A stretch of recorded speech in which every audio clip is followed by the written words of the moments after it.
Hello, and welcome back to Therapist Plays Fran Bow. All right, I am fully prepared for this to be a difficult episode. I literally have to solve 4 riddles. That's like 4 puzzles. Which, well, I keep saying that I'm not so great at solving them, but hey, I've made it this far in the game, so must not be as bad as I think. And, well, thankfully, I actually don't have to have my own puzzle-solving abilities because we've been exploring Fran's and how it works. Now, I will say, there's one, probably the funnest part of identifying your competencies, which is the naming part. We sort of brushed over that, but how do you get a name for a competency? Some people are just naturally creative, and so they just come up with them, if it makes sense. But if you struggle with that process, or perhaps you struggle with the making it fun part of this. You know, anyone can come up with a name which is like my 5-step process for solving puzzles. But to get something fun, and I think this works not just for psychology and SRRs, but basically anything, is get a cat first. Their presence will make you more creative just by itself, but you also can draw a circle. And after we've found the competency and we say, yes, this works, we've seen the pattern of evidence, now I want you to give it a name. And that name has to fit inside this circle, which means it can only be a couple of words. Why? Because limitation is the soul of creativity. And I swear to you, it is like sorcery, because when you give someone that boundary that they have to focus into, you can see the activity in their prefrontal lobe come into the picture, because it forces metacognition, right? You have to be thinking about your own thoughts in a sense to do this. And this gives it just the tiniest bit of structure, narrowing it down to just a couple of words, something that fits inside that boundary. And this is where we would get something like midnight. I can't see because the cat's in the way. Midnight magic. Okay. Now I'll share with you one of my favorite SRRs or GRRs. It's a competency that I find helps me in a variety of situations. It doesn't help with just one specific kind of thing, so that's what makes it more of a generalized resistance resource. It's called walkie-talkie. Walkie-talkie, which I just laughed thinking of it, is my process for like getting out my phone and pressing the record button and doing my sort of journal or diary or whatever. I've talked about it many times on this channel. It's something that I do for everything. If I just need to get outside my own head, something about putting my thoughts into language really helps structure with that. Knowing that I'm recording it, even if I don't listen to it, adds an extra layer of intention, which makes me be a little more deliberate about how I organize my thoughts. Obviously do have it as a record to reflect back on if I ever feel the need to. And I like to be in motion. That's where you get the walkie part, right? Like if I can, I like to go outside and walk around and, you know, talk to myself. And if I can't do that, I'll just walk around my place, right? But walkie-talkie is this like universal way of getting in touch with myself, organizing my thoughts. It's how I problem solve things. I often just need to repeat what I'm doing. Like, sometimes I record the same thing, you know, day in, day out. It's just, here's what's going on in my life. Here's what I'm planning to do about it. Like, there is something about that consolidation of my thoughts into words, spoken words, not just writing them down or thinking about them, but really talking them out and being in motion that really helps me deal with things. And yeah, I could say that at times of stress, this brings me down from like an 8 to a 5. Like, it definitely helps. If not, find more solutions to lowering my stress. The process itself often helps. So it's a silly name. It also makes me laugh when I say it or think about it. And yeah, it makes it more memorable so that when I'm in a time of distress, I actually think, okay, I need to do some walkie-talkie. Like, it's guaranteed to put a smile on my face just by saying that. And then to also know what the process is. And this is a very simple one, right? It's not really all that complicated. There aren't many steps, but they are meaningful steps by themselves. I need to be like walking around, right? So I need to take myself somewhere or just, you know, get off my ass basically. I need to hit the record button. Can be just holding the phone, you know, earbuds in or whatever. And then I need to talk some things out. And then I like to name that recording something so that I can come back to it. And that's it. It's very simple, but the simplicity doesn't negate its impact. In fact, I think it improves the impact the simpler things are. So we have Fran's process, which is going to help me figure out the names of these puzzles, because I can do the talky part while I'm recording this video, but I can't do the walkie part, unfortunately. Maybe I could get like a standing desk and a treadmill and just be ambulatory throughout all these videos. That might be fun. Okay, but I can't do that here, so I'm just going to talk it out. I'll use half of it here. I'm cold as I am, but if you use me, I'll be burning hard. Now, I would expect that these are not items I already possess. Okay, it's probably not any of this stuff, so it means I have to go in search of them. I haven't taken a deep look around here. I don't understand, but I'm in another reality, so it's okay. Now look at Fran talking herself down from her own anxiety. She seems very pleased. I actually really love that she said that. Like, I can't waste time trying to understand things that I can't. Can you imagine, like, the mental relief that would provide all of us if we just stopped trying to understand things that we can't? I should learn more about my own beautiful world. She is just firing on all cylinders today. I'm in another reality, so it's okay. Knowing your limitations, folks, that's what it's all about. This hair looks exactly like the flying insect's hair. I guess they've got very stuck, so they had to cut it off. But that means they're not stuck anymore. That's a good point. Spicy stuff. My stomach always gets a lot of gas when I eat spicy stuff. But it's a funny feeling. Sure is, Fran. I don't understand, but I recognize some of these symbols. Plus, minus, multiplication, and other things. It must be some mathematical stuff. Ah, coal. I used to draw stuff on the driveway with coal. It's also used to burning. That's not a thing, is it? I'm cold as I am, but if you use me, I'll be burning hard. I mean, coal could be kind of cold, I guess, before it's burning. Stuff to do with magic, I guess, that isn't being used. What a lovely rabbit. I wonder if the wizard sewed it. He did a good job. I'll try to do my own when I get back home. A magician's hat. I wonder whose hat it is. I've seen that skeleton in a top hat before. Maybe it's his. Maybe that skeleton is a magician. That's true. We have seen this. I was thinking after the last episode and going through, you know, all this, this discussion we've been having about what's real and what's not, and how much of Fran's imagination is influencing things. And I remain of the mindset that it can be both. But an additional thought that I had, and this might help explain the psychological perspective that I have about whether something is real or not in terms of how you treat that. Both how you treat the person's experience with empathy, but also actually treat them psychologically. And it comes down to this word, phenomenology, which is the study of phenomena, events, or in this case, experiences. So it is the study of experience, and psychologically speaking, it's how you differentiate between evidence only being the third-person observation of something that is objectively true, right? My cat is sitting on top of my computer right now. There's evidence for that. Like, I can see it, I can show you on the camera. It can be recorded and tested and validated by someone else independently by recreating the conditions, right? Like, that's evidence. That's the scientific description of something objectively evident, okay? But evidence in the experiential world can also be a first-hand account of something. It's my subjective experience of something that is in its own way true. Food is an easy example for this. Like, tomatoes are evidently, objectively not bad for you, but you know what? They're bad for me. I just don't like them, okay? Like, I can't make myself like them just because they're not technically bad for me in an objective sense. Subjectively, I don't like them. I like everything they turn into. Ketchup and as sauce and stuff. I just don't like tomatoes by themselves. And that doesn't make the first kind of evidence, the third-person objective one, not true.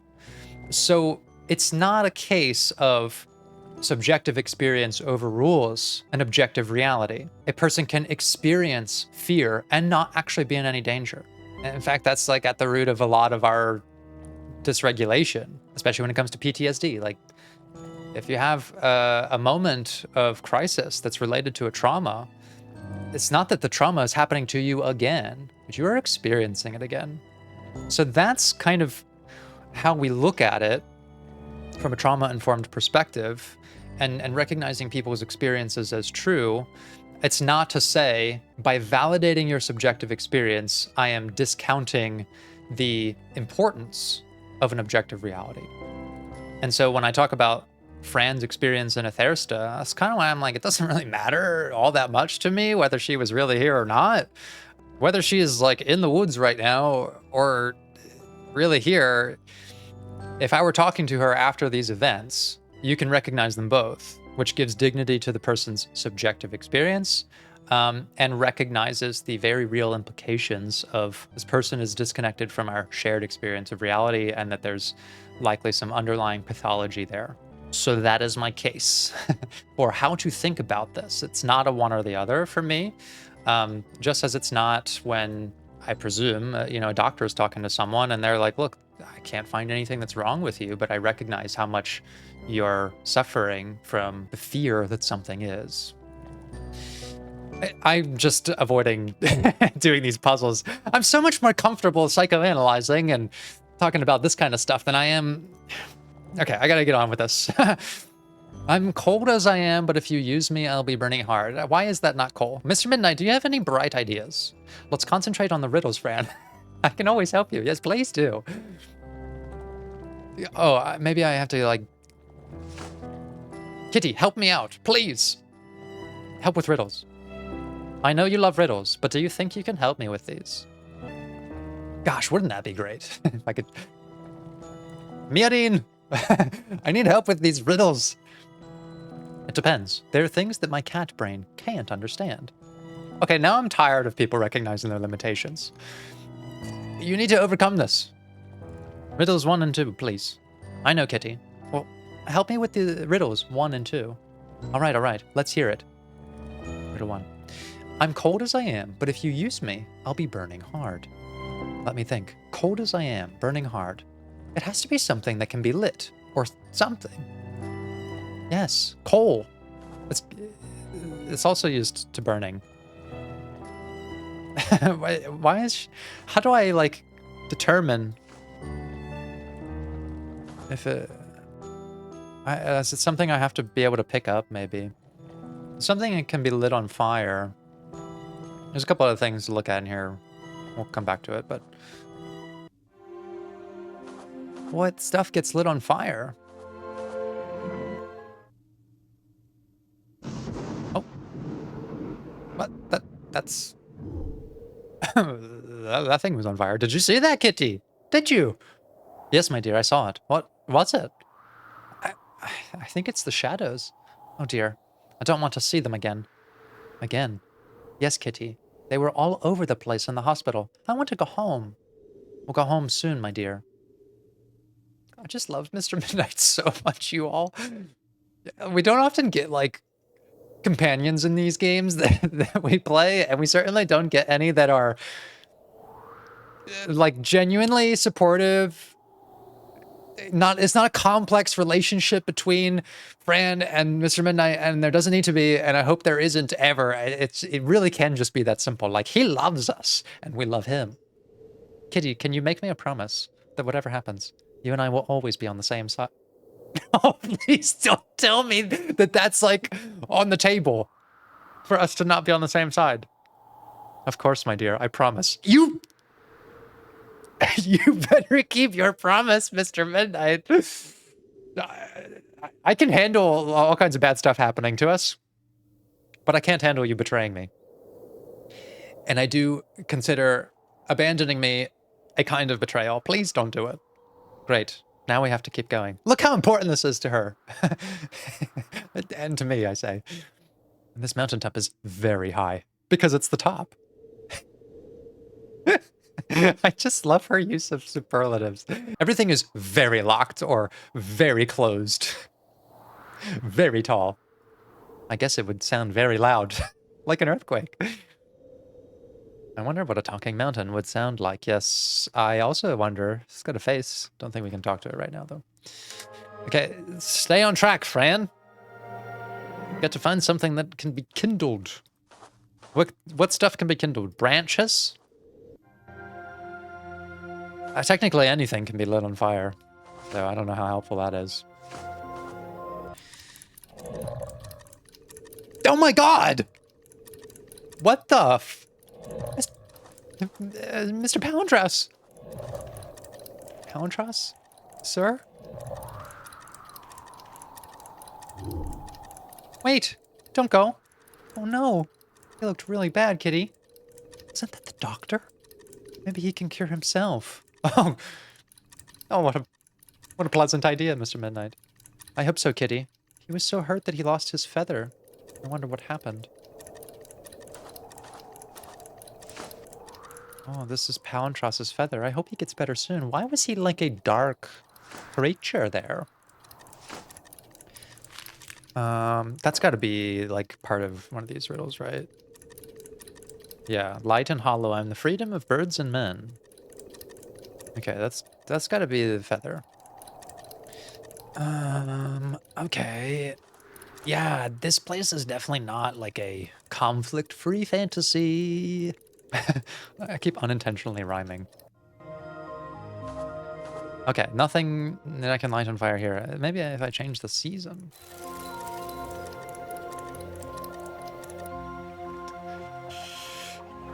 Okay. Cold as I am, but if you use me, I'll be burning hard. So it is something that, yeah, you use it for something. It's kind of a weird a qualifier that it will be burning hard. Maybe, everything looks so closed. I would maybe expect to find it in the winter place because there would be things in need of kindling when it's cold. Cold as I am. Does he have anything that lights on fire? Hello again, little creature. I hope you can find your way back home soon. Okay. Maybe there's not all that much new dialogue with the residents. But that whole event with Palantras was kind of interesting.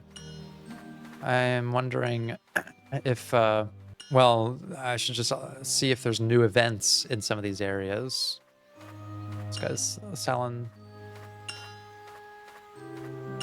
Yeah. Can I have one, though? Maybe it could be the secret to a puzzle. Okay.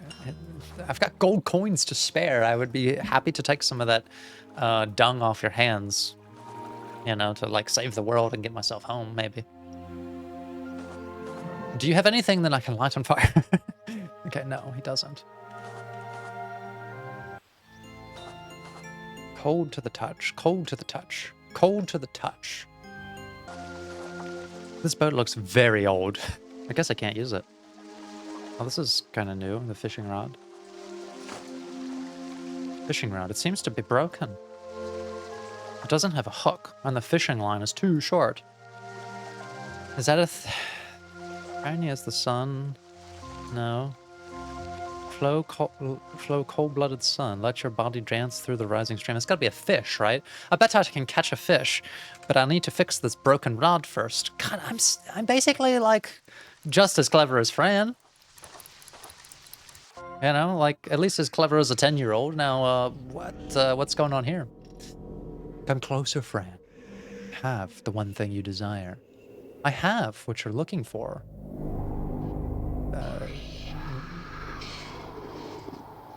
Yeah, my cat is right there, actually. Mommy? Is that you, Mommy? My beloved daughter, come closer. Let me feel you. Mommy, I'm scared. There's nothing to be afraid of. You have to come closer, Fran. I want to kiss you. But you can't be my mother. She's dead. You have to come closer. Now! If you don't, the big monster will come and get you. No, you're not my mommy. Leave me alone. Darling, the big monster will come and get you. He will come and get you. He will come and get you! Mommy, you're scaring me. Mommy, stop it, please.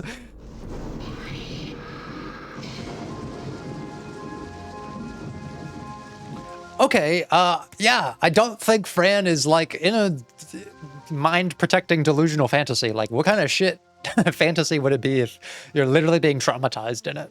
Well, that's kind of why this folds into that same idea that I talked about with dreams and stuff like this and PTSD, which is like, it doesn't matter as much where Fran is right now.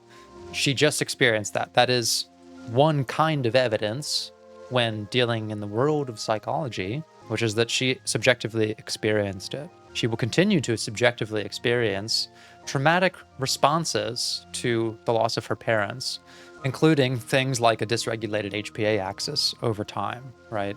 As she remains more on this like consistent alert, remains stressed due to the lack of her primary caregivers. And that's another reason why I personally, I'm not going to say the field in totality because I can't speak for anyone but myself, but I don't align with the traditional psychoanalytic approaches that we saw like at the beginning of the game, where it's like, oh, yes, she's having these delusional fantasies again. Like, she's clearly not getting any better. She's still experiencing things that aren't real, and that's why she's not getting any better when she was having the flashbacks. And it's like, okay, but on the continuum of getting better, as you can see, my understanding of the pillars of someone's well-being are not solely determined by, are they living in reality in the exact objective way that I am, or that is validated by my own experience. Like I said, in my reality, tomatoes suck.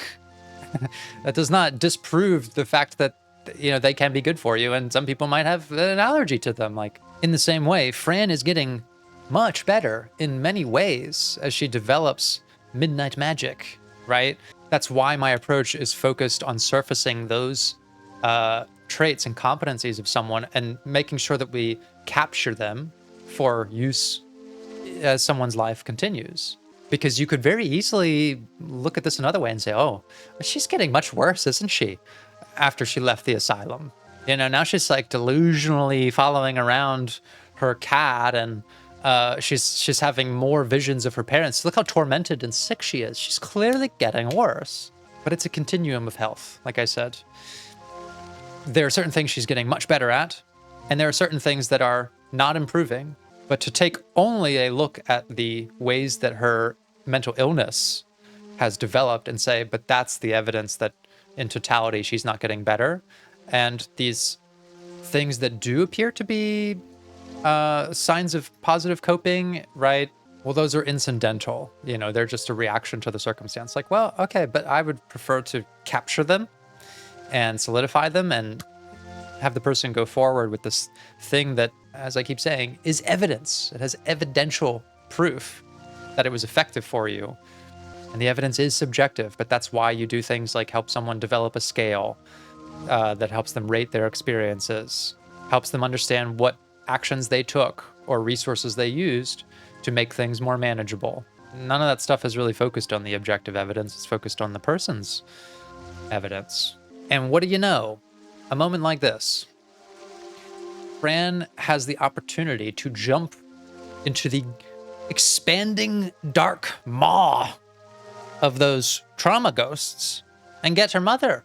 And yet she rejected it. Why? Because she's actually able to determine that's not really my mom, and I'm being manipulated, and it's my own trauma ghost that, you know, is compelling me to give up on my efforts here. Like, she's able to tell real from unreal in a moment like that. That doesn't mean that everything else is, you know, being considered the same way, but for something particularly emotionally vulnerable like that, it's kind of incredible. Like, I feel crazy sometimes when, you know, I compare my approach to another clinician's perspective. It's like, yeah, sometimes the signs of getting worse are actually the signs of someone getting better in my mind.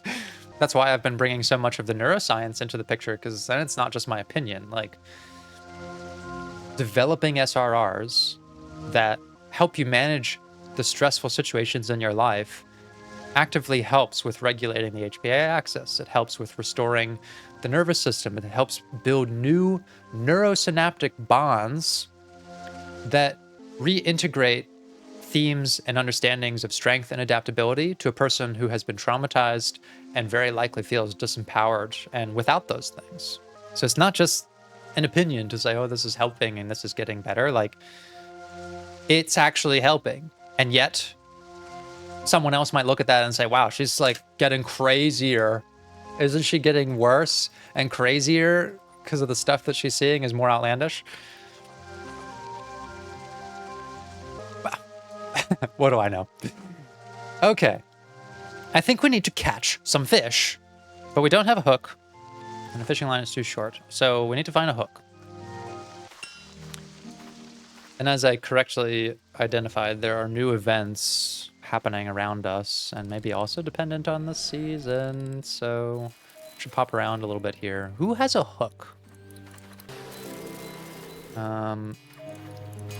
There's a bunch of weird stuff in the fucking wizard's house. I wonder if there's any hooks up there. What about this man?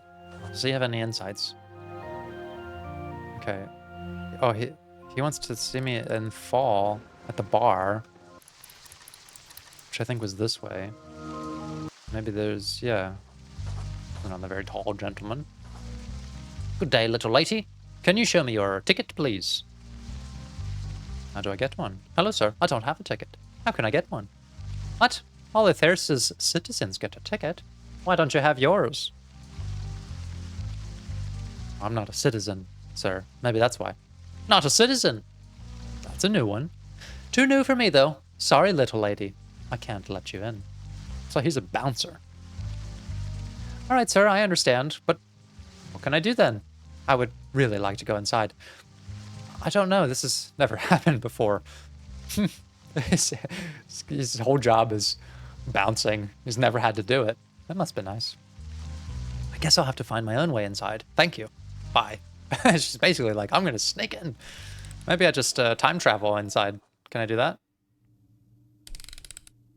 I'm much more clever than that beetle man. There's going to be a way in.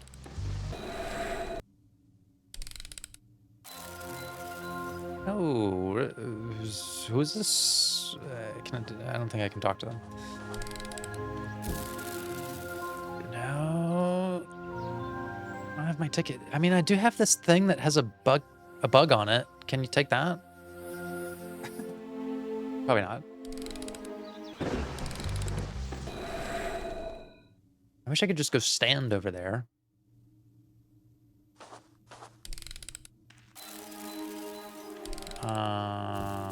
I don't know what to do with this thing. Mr. Midnight, do you have any insights about this? No. Okay. I need a hook. I had a hook at the beginning of this game. It'd be wonderful if I could get it back. Okay, let's see if there's any items to pick up in here. Anything with a hook? This has hooks. Hello, Mr. Clothes Hanger. You have no clothes on you. I think everybody in Etherister likes to walk around naked. I'm naked too, but it's okay. I'm not freezing. What about these things? Spicy stuff, yeah. Abacus. An abacus, made to solve mathematical stuff. What if you want to count higher than 100? I guess you have to own more than one abacus. That's cute. I see a human skull. Hello, I'm not the only human here. But maybe that human never found the way back home. I'm in big trouble. That you are, Fran. Does this change anything? I guess it makes us stuck in here. Can I have some of whatever he's cooking? I don't really understand this experiment. It smells like hot milk. Huh. That must be something really complicated. Okay, let's just put the feather down. I'm pretty sure that that has... what was it? I think it was the last one. Yeah. I'll place Palantros's feather right here. Okay. Does this guy have anything sharp for a young child like me? Makes clocks and stuff. Oh, he can make me things. If you need my service, I do need your services. Can you do something with this? Sir, look, I found a fishing rod, but it's broken. Can you help me? Let me see. Something is missing. Have you seen the hook that goes with this rod? Huh? You just said the same exact thing as someone else back in the hospital. Really? Who? What hospital? The Oswald Asylum, sir. The nurse. When I broke the curtain. Oh, I have no idea what you're talking about. Quite strange.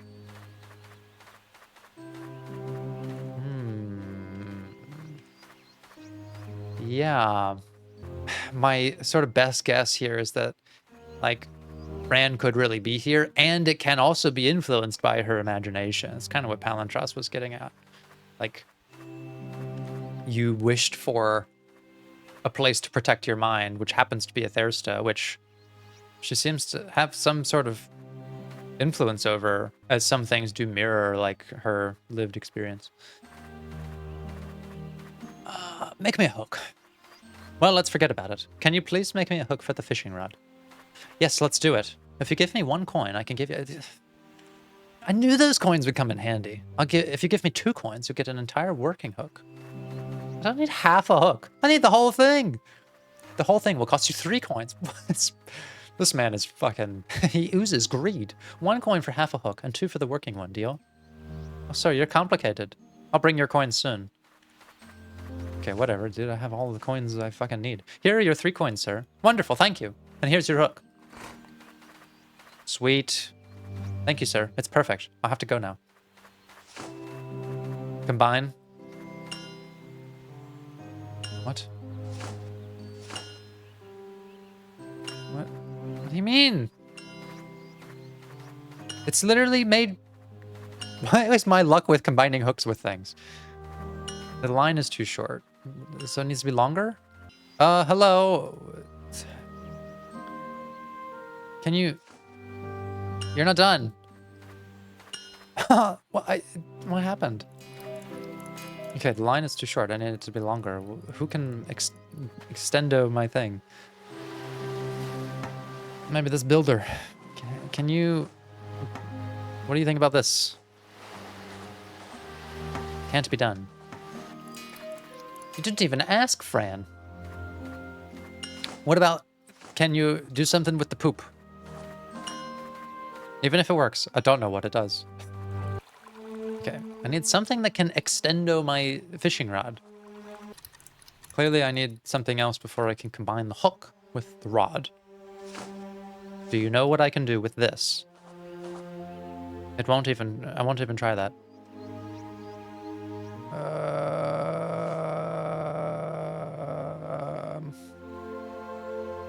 I bought this hook from the smith. It's custom made. So the fishing rod is still broken. But the guy who can fix stuff won't fix it. Okay, can the wizard fix it?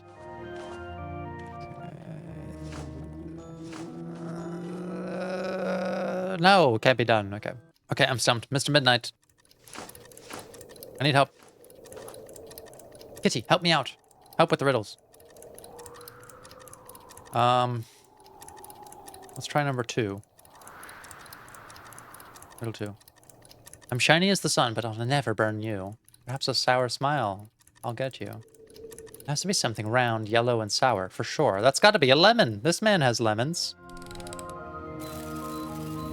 When did he have them? Yes.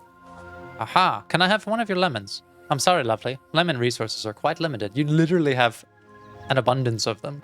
I can't let you take them. I take all the lemons the basket can carry. That means every lemon on the tree.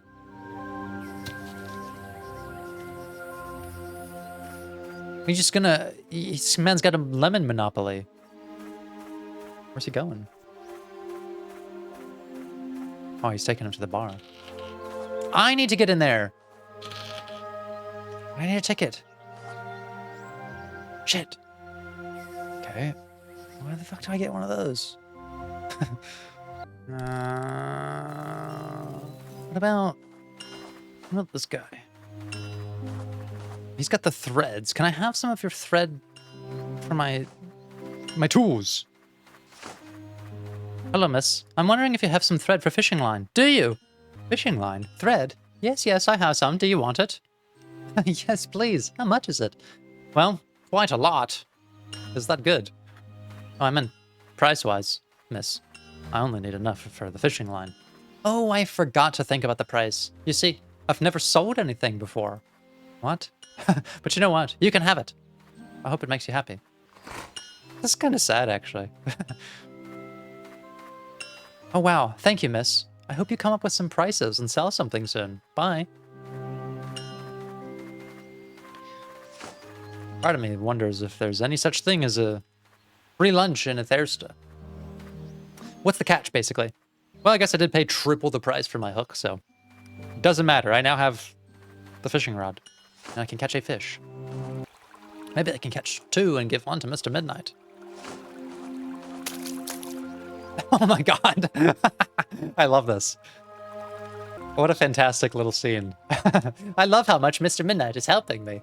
He's such a distinguished little gentleman most of the time, but he's also just a cat at heart and can't help himself but jump around in the background and playfully, just instinctively swat at fish. It's so cute. I love that he's so much a part of the story.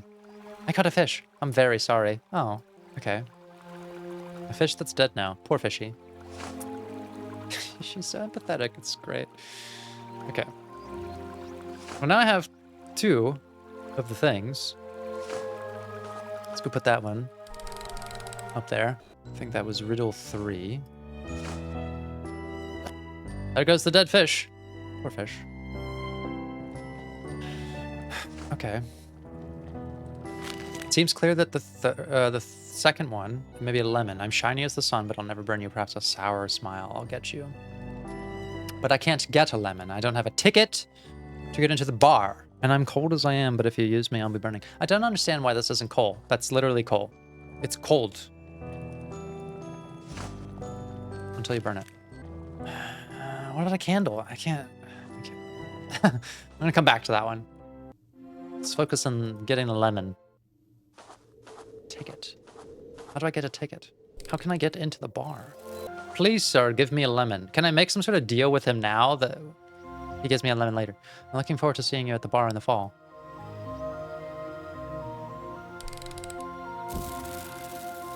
Okay. And he's gonna take all the lemons, fucking greedy bastard. Well, wait a second. If I get a ticket and I get into the bar, there's no guarantee that he's gonna give me a lemon anyways. This man's a lemon glutton. There's gotta be something to this. The fact that it's like, here. Hey, friend. I'm giving this guy a lot of shit. He's actually quite kind. Sir, can I have one of your lemons? Can't let you take them. Every lemon on the tree. Just give me... can I catch it, please?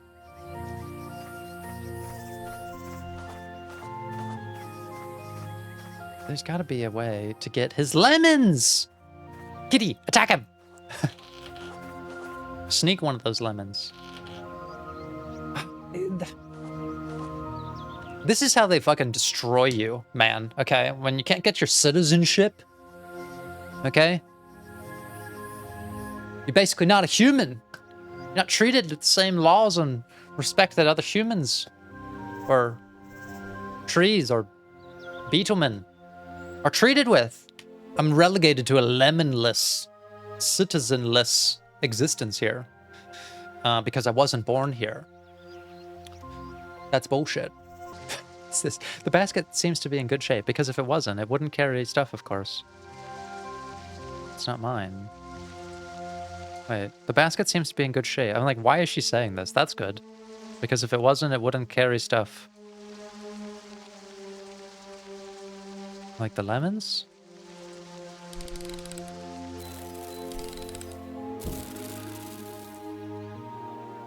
Can I, like, sabotage the bucket somehow?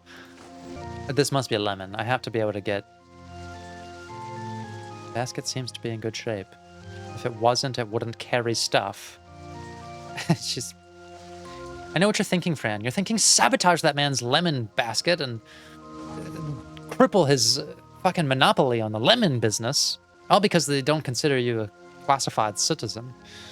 Can I just, like, I don't know, chop it up? Kitty, I'm going to do something, so act natural. Oh my god. She actually... Boy, some of these puzzles are really not all that intuitive. But her dialogue leaves little clues. Oh my god, I love this episode. There's all kinds of mischief. Fran and Mr. Midnight. Man, not being able to be a citizen really makes you have to turn to crime to solve your problems. I wouldn't do this if someone would just let me in. Well, the basket won't carry all the lemons now. I cannot believe that that's the solution. I mean, I totally can.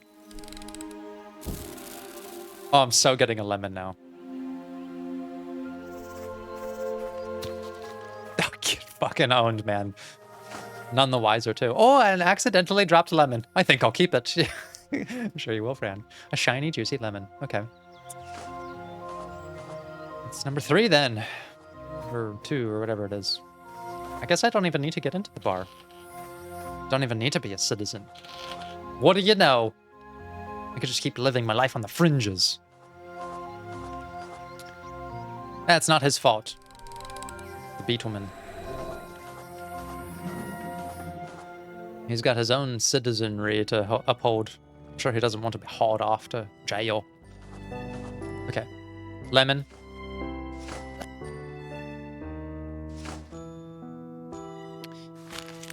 I'm cold as I am, but if you use me, I'll be burning red. I mean, is it literally just the matches? That's the only other thing. And I have no other use for this.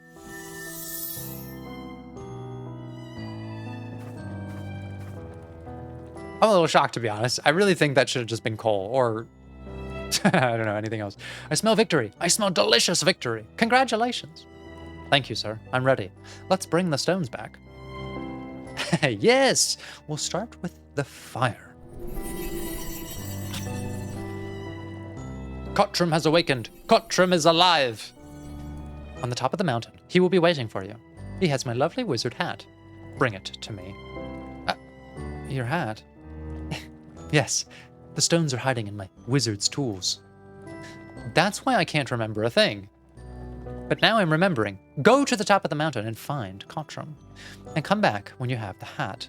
Then we can do the other things. All right, sir. I'll bring your hat. Okay, that's kind of like a whole other riddle.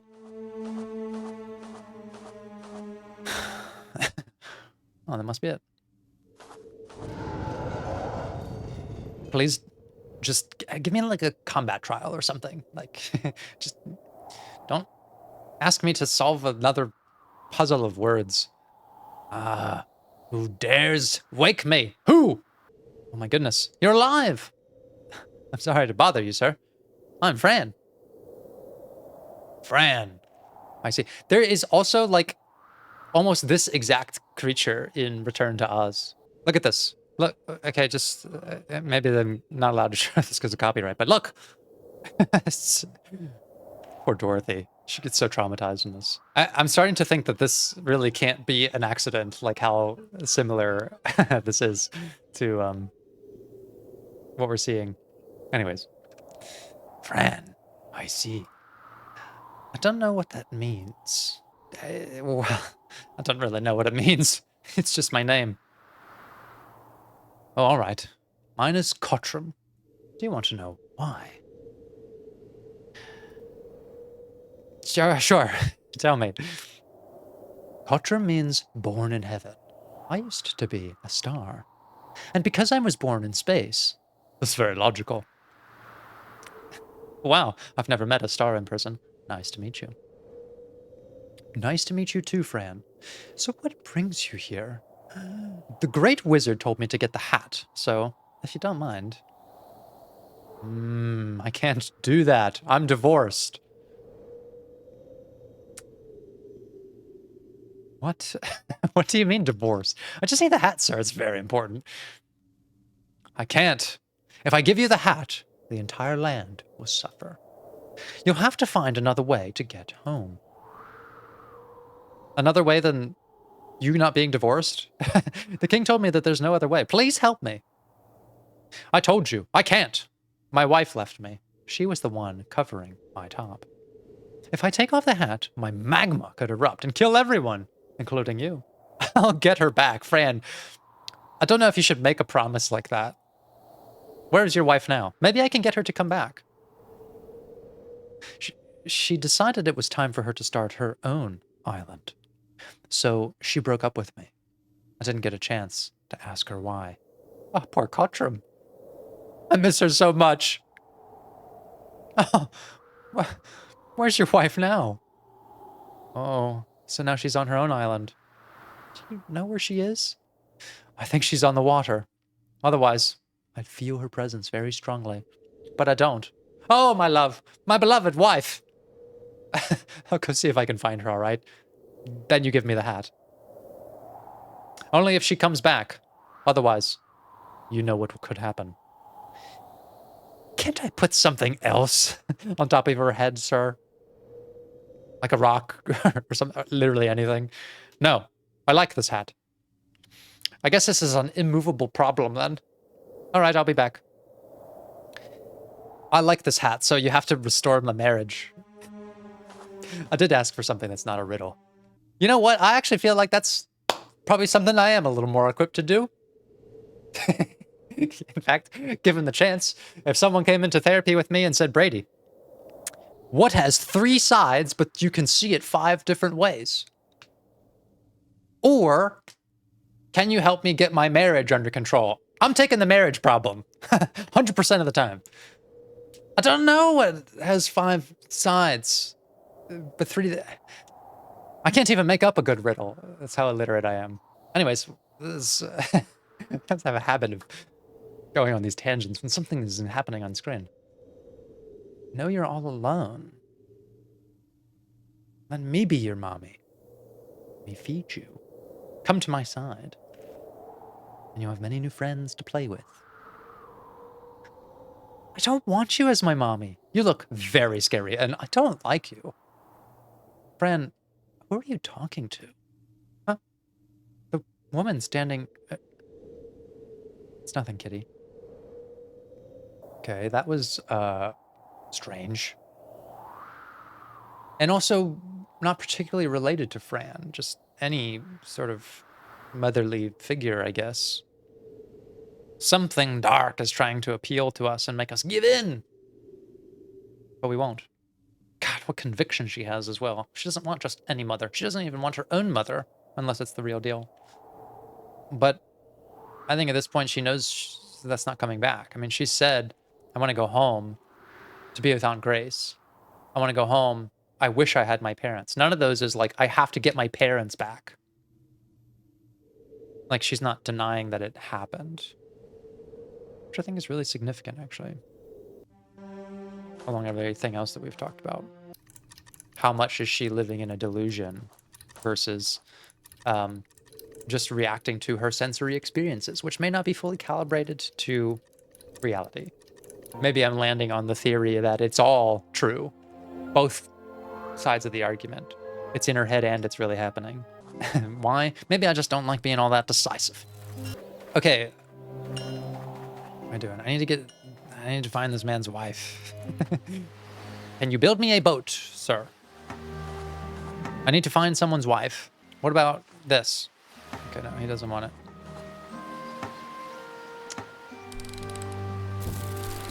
Was there a boat that we could use? Maybe this one. Okay. We can't go on the boat ourselves. Maybe someone can ferry us. If I go this way? This guy. I would like to borrow that boat. I very much would. Oh. What do you know? There it is. Oh my gosh. Mr. Midnight at the helm. Okay. Sure, yeah, here we go. Hello, miss? Wake up! I have a message for you. Please go back to your marriage. Oh, hello, a messenger. What a good day. Messenger of love. Oh my god, she's so adorable. Yes, miss, I'm the messenger of love. Love? Oh, but you're not pink. Should I be pink? I used to have human skin, though. It's almost pink. Huh. And does the messenger of love have something to share? Yes, of course. I'm here in the name of love to bring you back to your husband. No! He made me very sad. Nobody has the right to make me sad. I don't disagree with that. I understand, but what did he do to you? He was so hot, and I fell in love with that. That's real. But lately he's been cold and boring, so I felt neglected. I cried so many times. He used to grow a beautiful red flower just for me, to show his love for me. But this year, nothing came up. And you know what? I'm the one protecting him all the time. So I want some credit for that, that's all. See what I'm saying? This would have been such an easier problem to solve than the stupid riddle. Okay, Cottram. Just because she's your wife doesn't mean you have to stop courting her. You have to keep dating your partner forever. Okay? Just because you have them doesn't mean that your job is done. Find the flower. But miss, if I find that flower for you, will you come back? I guess, but I have no hope. Besides, I'm the ruler of my own island now. I'll go see if I can find the red flower. Do you know where it grows? Always at the bottom. It's very different from all the other flowers. Bottom of what, miss? My husband's bottom, of course. Bring it to me, and I shall return to him. This is a weird relationship. Oh, look at that. I can actually come over to this other side. Okay, we don't need to go there right now, though. Come back. I love Mr. Midnight in the boat. How he's got his ears. Little back. Okay. Red flower. There's some red stuff. That's probably not what I'm looking for, though. At the bottom. Husband's bottom.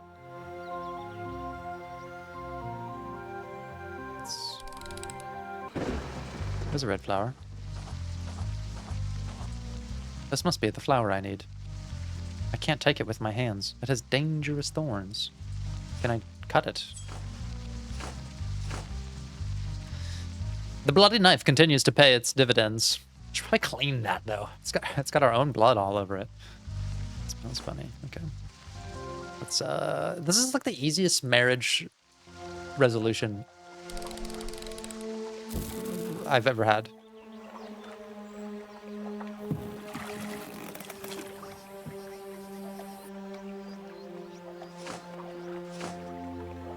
Here's your flower.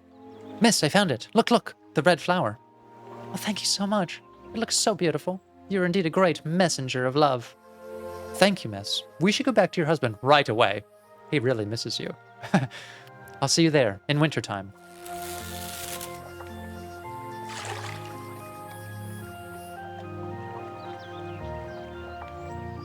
What? Oh, I thought she was going to sail on by. I guess she plummeted to the bottom there. Okay. Almost done then. Just need wintertime. To the top. It's very nice to see you two together. Now I would like to have the hat, please. Thank you so much. I'll never forget what you've done for us. Come on, my darling. Climb up on top. This is such a funny episode. The Adventures in Etheristra. Matchmaker Fran, everybody. She's done some great things. And here's the hat. Thank you again. Wow, thank you, sir. I have to go give the hat to the Great Wizard now. Bye.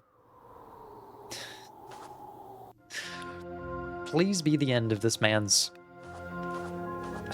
maze of puzzles. Here's your hat.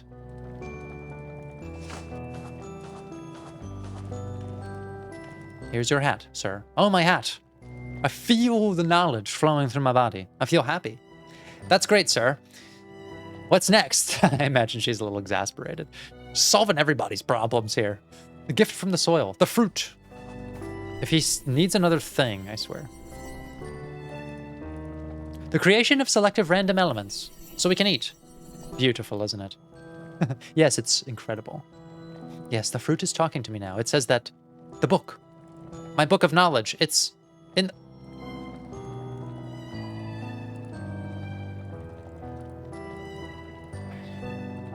What? It's in the library. But beware, the book may be hiding, so you must be persistent and patient. I'm not patient right now. Good sir, I'll go to the library. You better cough up the password at least. Let me think. I swear if he doesn't have the password, then I have to go fucking find it.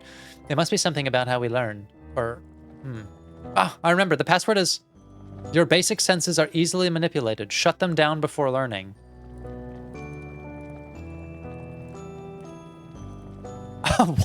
I'll try to remember that. What does it mean? This means that we often let our understanding be manipulated. We should always try to use our common sense. Nobody should ever tell you what to think or believe. Be hungry for knowledge, and you'll find yourself in constant evolution. I don't disagree. This will let you be free to cherish every second of your life. Well, I think it's very fun to think and learn, and being curious helps a ton. I'll be going to the library now to find your book. Okay, my grudge with the beetle who stands in front of the library is soon coming to an end. It's a strange password, but it's got a good message to it. Very logical, they would say. Okay.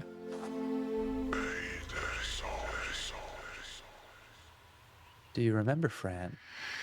You are a murderer. What? You're a nutty little girl. See, girls must be punished. What? Do as I say. Do as I do, Fran. Jump. I didn't want to kill them. I didn't want to. Oh, my dear. Don't listen to those evil things. You're strong. Let them out of your head, my dear. Am I crazy, kitty? Tell me. No, my dear. You just have to be strong. Don't let them play with your head. Oh, my kitty. I feel completely broken. My chest hurts. Oh, my dear. I'm here for you. Don't cry. I love you so much. I love you too, Mr. Midnight. I love you too, my dear. We should keep going. Let's get to the library. Possible that the password was alluding to such events for us. That sometimes your sensory experience does lead you astray. It also seems quite similar to what Leon experienced. The other me, he wants me to commit suicide, like bleeding from the eye. We just saw another Fran do the same. And yeah, unfortunately, Fran is under the same perception of the one that I was talking about, which is this like signs that she's getting worse. She's asked a couple of times now, like, am I crazy? Or she's alluded to her own perception that she is not well. Like, yeah, she's not in peak form, let's say. She's not as happy or stable as pre-crisis. But I personally don't think that she is measurably worse now than she was at the beginning of this game, at the beginning of this journey. I see a lot of competency and assets that she's developed, problems that she's solved, and not to mention the things that have endured despite her hardship are their own kinds of strengths. For example, her empathy towards other people. The girls, who were really antagonistic to her, like really in the way of her own objectives, she really feels for them. She understands that what she did was wrong to her morals. And she also didn't know what was going to happen to them. She's even empathetic towards the fish that we caught. Like, she understands that she's had to do some things like, yeah, chopping the beetle pig as well. And the pine cone. Like, she's recognized a couple of things as consequential to her own actions. And she has not just become a cynical person who's like, okay, well, I'm going to do whatever I can to get whatever I want. In fact, a lot of the solutions we've come to have been very restorative for other people. I'm thinking of like giving the bandages to Adelaide, throwing the hot coffee onto the fucking creep in the asylum was restorative to me. And I'm sure many other people out there who just find that kind of person very disgusting, as well as restoring the marriage of the mountain and his wife hat. Like, she's done a lot of great things for people. And she's also done some things that have had some consequences. It's not all been positive. But she remains much the same. You know, someone caring. She's attentive to the problems of other people. And yeah, she does recognize the cost on herself of some of these things. The fact that she feels like a pain in her chest, and a sadness for what happened to the twins. Those parts of a person can be very fragile. Their emotional fortitude and their moral resilience. And yet they've held up incredibly well, I think, given all of the things that she's been through. The things that are not improving quite yet, because they are longer term things, is the stuff that she is struggling with. The disorientation, the pain in the chest, like these are probably more close to those signs of physical and neurological damage that are a result from trauma. And the constant stress that she's been under. Like, she's having a good time sometimes here, and she's smiling a lot and even having fun, but that doesn't mean that she's not experiencing extreme stress underneath. You can be very stressed even when you're quite calm or even having a good time. And I think that's probably what she's experiencing. And that's very confusing to a person, because it's like, okay, she feels very much herself in some ways and not herself in others. And I think she is seeing like these visions that she's having as a sign of her own mind breaking apart. Well, it's clear that she's having a battle with herself, you know, literally and also metaphorically.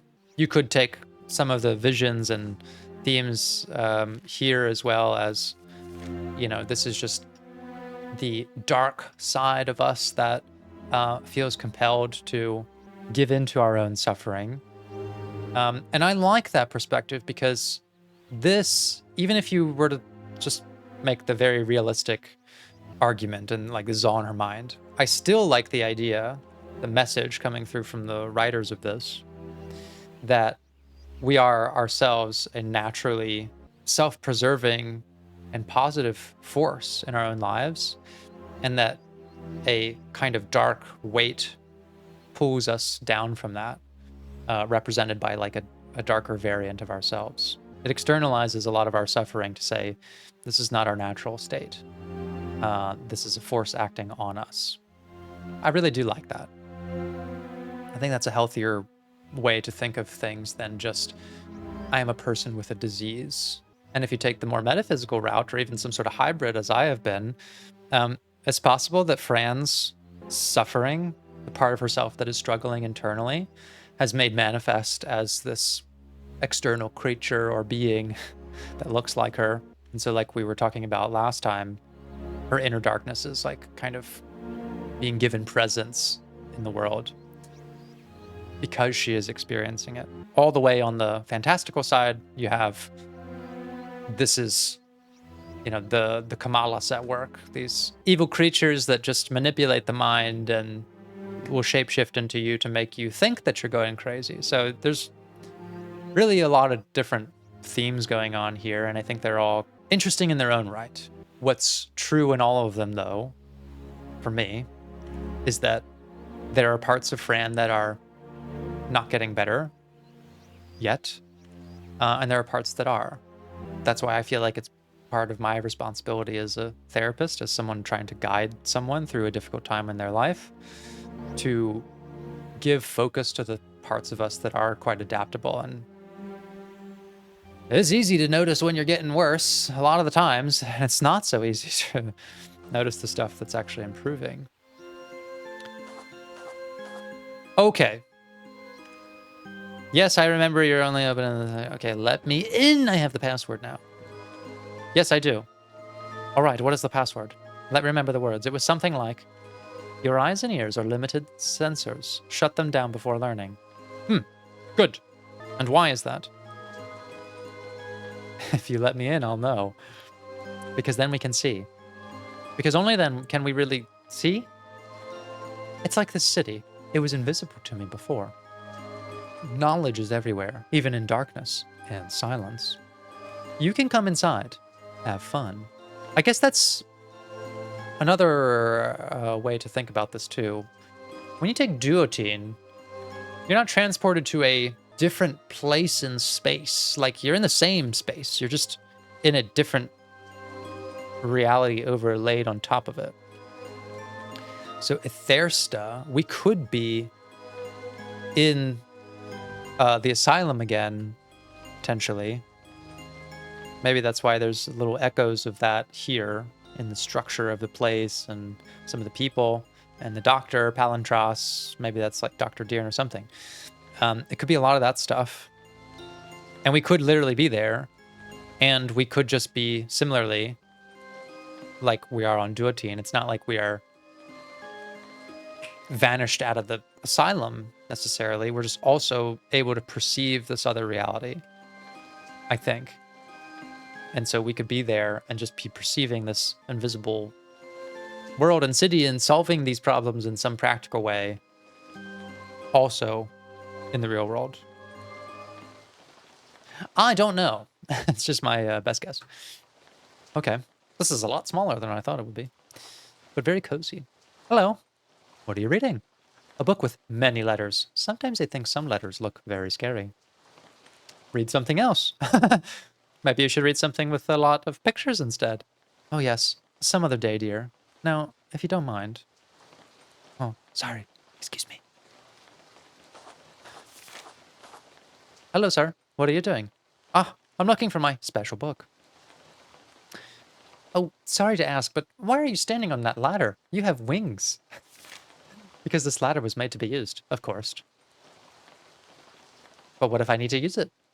Then you should wait your turn. But what if it's an emergency and I can't wait that long? Then you should have arrived earlier than me. Sorry, but I have to keep looking. Girl just stressed her out on an imaginary scenario. Hello. Oh, hello. Why aren't you reading? Oh, because I need to find a special book first. Ah, special books are very nice. This one I'm reading is also very special. That's great. Well, I'll keep searching for my special book then. Okay. Oh, shit. Do I need to do a math thing? Oh, this is grand. This must be the Thurston numbers. Yes, 1, 2, and 3, and 4, and so on. Just have to remember them. Why? Why do I have to remember them? Am I going to have to do something with them? Okay, I mean, I guess they're not that difficult. These are just 1 with a dot next to it. And then 5, 6, 7, 8, 9 are all an E with some variation. And then 10 is this thing. And then an extra dot for each. Okay, that's not so bad. I see so many books. I don't think the Great Wizard's book is on these shelves. Oh, where would it be then, Fran? I see so many books. Maybe I have to do something with this. So this is 1. There are 2 1s. What's that number? Well, that's got to be, I mean, that's like 30 or whatever. I think 20 plus a 1. So maybe this is like 21. 1, 2, 21. But what am I supposed to put in there? The book is probably up there. Oh, look at this. White rabbits. They're going to eat dinner. It looks like they're having fun. I hope they are. 2 rabbits, then 3 rabbits, then 5. He's reading a book about rabbits eating carrots, and he's a carrot. That's very interesting, isn't it? Yeah, that ladder would actually come in handy now, friend. Jerk. Miss Midnight, do you have any ideas? There are so many books in here. Indeed, my darling. I see them all around. Something needs to go here. Well, friends, I think I'm going to pause this one here for now. My puzzle-solving brain can only handle so much, and there's been quite a number of them this episode. So we will pick up here on the next one. But yeah, I've been enjoying reading people's different perspectives on Fran's experience, and I do think a broad range of interpretations are fair here. When I talk about these games and these characters, I always try to come back to, and how would I be thinking about this person in order to help them? That's how I orient myself to my own limitations there, to say like, well, Like I said, I'm not a detective. I'm not going to be able to determine really much objective truth in someone's life at all. One thing you have to accept is that we're not even always the best historians of our own lives. Memories can be flawed, and not everything is retained after difficult and positive experiences. And that's why I so adore this approach of surfacing the memories of someone's adaptation to a problem and then consolidating it for something that is a known truth. I think it's a beautiful process, and I think it gives someone something that they lose when they go through a hardship. Because whether you remember something bad or not, your body remembers, your mind remembers, your emotions know it to be true, even if you don't have the specific visual narrative laid out in your own mind. And so you have to treat that side of things as well.